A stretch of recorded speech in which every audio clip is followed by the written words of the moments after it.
You're right, doctor. I'm sorry. I'm just a nurse, okay? You're right. I'm sorry. I'm really, really sorry, okay? Next time, I promise you, I will know my place. I'm sorry.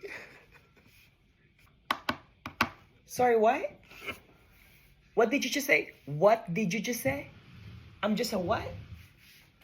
Just a nurse. Oh, I'm just a nurse. Well, guess what?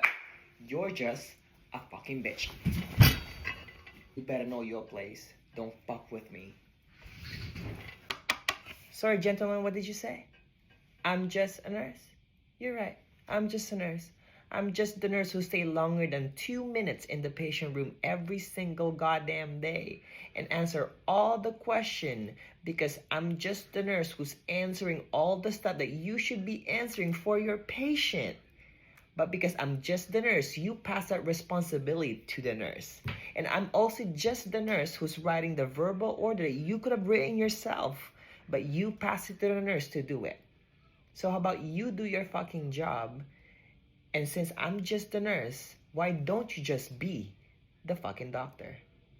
Don't make me get up in here. My back hurts, okay? Don't play with me with that shit. Excuse me, what did you say? I'm just a nurse.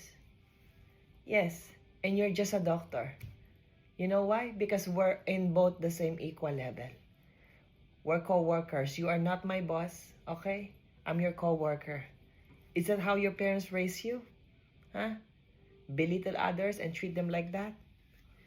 Well, just to let you know, I do a lot of your jobs because you don't even have time to do them.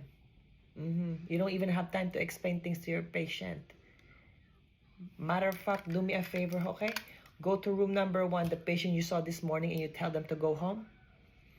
Explain to them that they cannot go home. You know why? First of all, they're homeless. Secondly, they have a lot of things going on. But you decided to discharge that patient by yourself without asking me. Okay? So since you're just the doctor, figure that out.